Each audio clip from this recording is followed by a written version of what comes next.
Welcome back. Today we're going to talk about product-led growth. It's a term that you're probably familiar with if you're in tech or in SaaS. But I think there is more to PLG that's helpful to discuss in a good revenue context. So we're going to do a few things. We're going to talk a little bit about the history of product-led growth, why it's so popular in tech firms and in investor-backed firms, and then get into some of the pitfalls and best practices that might make a difference for your business if this is something you're considering, or if you're in a situation where you have deployed a PLG motion and you're finding that you haven't gotten the results that you expected. I'm hopeful that this information will be of value to you. First, a little history lesson and context. Self-serve and freemium business models have been around for at least a decade in tech. These concepts are about bottoms-up, user-centric approaches to discovering and using technology.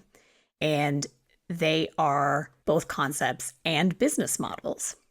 In 2016, OpenView Capital, which is a prominent venture capital firm, coined the term product-led growth.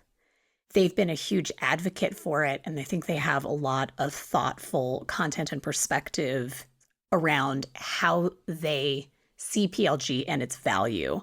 But I think there is more that we can add to this conversation about the mechanics of this business model and the longer-term goals of companies that are deploying it. OpenView advocates for PLG as the concept of product as a marketing channel and as a way of being your best sales rep. That's from a quote in a 2002 article. OpenView is very focused on this, and I think a lot of PLG advocates feel the same way. They are focused on the product itself. What I love about PLG is that it's the centrality of the customer's needs and the product experience that makes this kind of business model successful. I don't think it is the product unto themselves. And some people might quibble with me and say it's a distinction without difference, but I don't think that's true. Part of the fact is that as somebody who's had to use some pretty bad tech products, particularly in a business context, it is really refreshing to get to use a product that has a PLG mindset or a user-centric, self-serve, democratized mindset to it. Because you feel when you're using these products like they were actually designed for humans, and therefore they work better, they're more intuitive, they tend to be more beautiful, which again, I think as all of us have experienced the power of beautiful and intuitive technology products in our personal lives, we have come to expect and demand more from the technology that we use for work. And I think this is great. I think it also causes some challenges sometimes in enterprise organizations, which we'll come back to full circle. I define product-led growth as a business model where product value drives customer acquisition, retention, and expansion. And another distinction that I think is important is I don't believe that it is about product usage unto itself. I think at the core of all of our choices, whether we're consumers or users of any kind of product or service, is the question of value. And that's why you have to have strong marketing and sales if you want to succeed at product-led growth. And if you are a devotee of the origin of this, you're probably going to disagree with me, but bear with, and I will see if I can convince you by the end of this episode. Here are a few things to keep in mind, I think high level. And the first one is that while product-led growth doesn't have to be freemium, there is often a freemium component to this. And the theory is that if people have a chance to try out your product, they're going to love it, and eventually they will pay you for it. I like this a lot in theory, but in concept and in practice, if you didn't price and package your offering correctly, people are just not going to pay you enough to make the business model work. And the reason is you will have built a product that might be fantastic, but it will be effectively for no one. And therefore, the customers that you could have monetized are likely not going to get enough value out of it And at the same time, you're probably giving too much value to customers who aren't interested enough to pay you for whatever it is that you're doing. Second, I do think that PLG can be a huge growth driver for your company. And obviously, there are a lot of firms out there that feel the same way. That's why it's become such a popular business model and approach. One of the reasons for this, one of the major reasons, is that PLG is a way to lower the cost of acquisition. We don't talk enough, I think, about how the high cost of acquisition over the past half decade, more possibly, has affected companies and business models. But if you have done any sort of work with a venture-backed company or even something in private equity in the last decade, you have seen the influence of massive amounts of money. And in the era of easy money and mega funding rounds, no one really cared how much it cost to acquire customers. They did nominally, but not really, until suddenly they cared a lot. And the thing is, at the point at which either your investors realize that your CAC, cost of acquisition, doesn't make any sense, or you realized it, it's often late in your journey because you've probably wasted a lot of time, money, and resources because you weren't being efficient and you weren't thinking about your product and the business model that you need to design at the same time you're building a product that you're really excited about. These things are very important and they're really intrinsically linked. And I think the other challenge here is that if you believe PLG is a growth driver and if you want it to be, then you've got to think about the implications of the buyer journey. And we did a whole episode about this with a lot of data. If you haven't had a chance to listen to it yet, I would encourage you to. That buyer journey, I think, has been accelerated or potentially contaminated by the amount of money that we've had in the wider ecosystem of innovative companies.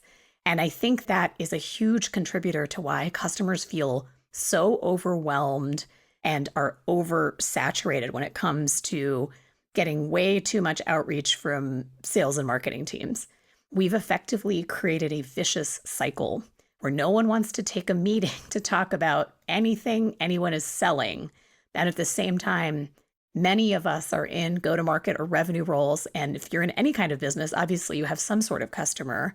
And so I think this vicious cycle has had a deleterious effect on not just venture-backed companies, but these larger markets in which venture and private equity firms operate. I think this affects everyone across business. Third, PLG is not only cost-effective for you, but it's also a very cost-effective way for competitors and new market entrants to gain market share. So it's not something you can ignore. And again, I think that savvy founders and their supporters are well aware of this challenge. And it's also why, again, I thought we should talk about it today, because whether you choose to add a PLG motion or not, it's very likely that your competitors have or will in the very near future.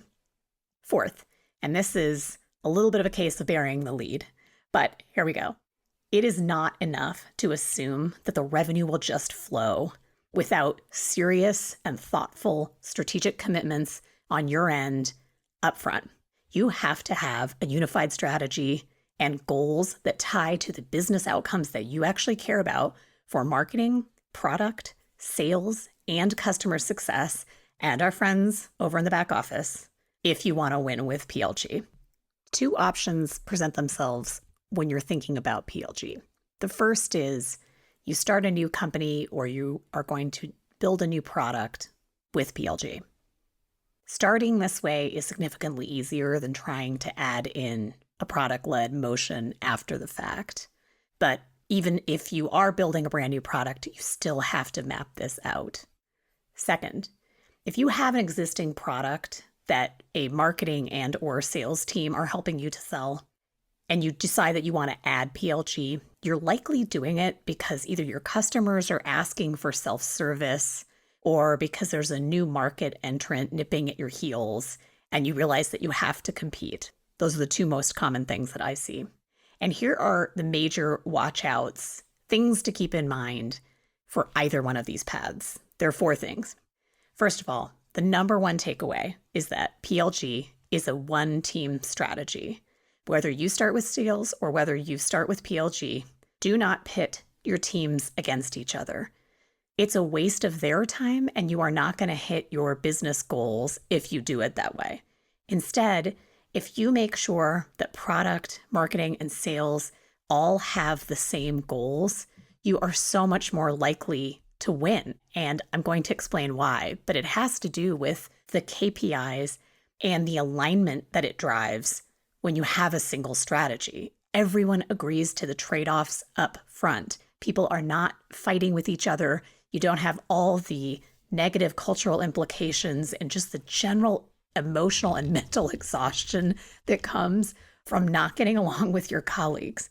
Especially if you're in a startup or just in a high-intensity company, people spend 8, 10, 12 hours a day doing work.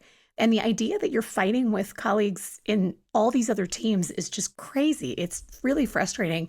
And I don't know anyone who enjoys a work environment like that. So just avoid it and do the hard work up front as an executive. Get your strategy down, agree on the trade-offs, and you are going to be much happier, and so are the folks on your teams. Second, you have to talk to customers. PLG is not a substitute for knowing your customer. So set up customer research programs.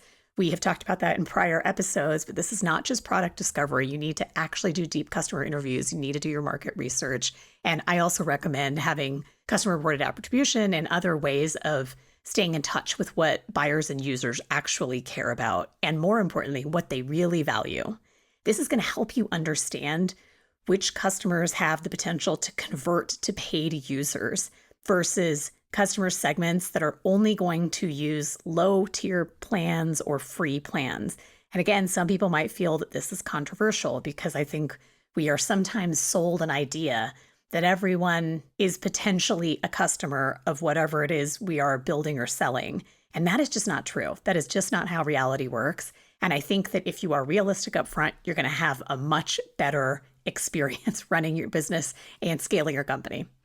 Third, all of those customer segments are not the same. You've got to prioritize the high revenue potential customer segments if you want to grow revenue. That pipeline is gold. It's platinum. It's worth more than generic signups any day. So you need to identify, build value for, and support high revenue potential customer segments as soon as you can and as soon as you scale. And if you listen to our episode on segmentation, it's a core discipline that you've got to get right. And if you study any level of companies that have grown, it is so clear that they have strong segments, not just personas or an ICP, and they're really benefiting from that early work that they did. And as we discussed before, it's not just for the fun of the go-to-market team. It's also because it's going to help you build a better product going forward. Those segments are going to clarify priorities for your roadmap, and you're going to be ahead of the game. This is particularly true because one day, if your company is successful, you're going to want to expand into other markets. Either you started out in the enterprise and you're broadening to a wider TAM, or more commonly, you have probably started out with smaller businesses or individuals and you want to go up market. Doesn't matter. Segmentation is still going to help you get there. And once you understand those segments, you should think of enterprise as a different segment, which means that you need to design first the price, then the product, and the go-to-market for whatever the unique needs are of your enterprise customers. That is your assessment of their needs, what they value, and what they're willing to pay for. At a minimum, large organizations have major security concerns. They also have complicated organizations. Their budgets change frequently. They reorg themselves all the time. And the other thing I can guarantee you is there will be many stakeholders involved, and there will be a long approval process in just about any enterprise organization. So all of this to be said, if you know the segmentation, navigating this is a million times easier than just trying to brute force your way through this process. Last, but most certainly not least, pricing and packaging your features is a must in PLG. And that's because, as I was alluding to earlier, if you want paid customers, you need to orient your monetization strategy around your best fit customer segment. You want to optimize for the customers who just love you and the people that are willing to pay you instead of those one-size-fits-all packages that don't serve anybody and end up wasting everyone's time.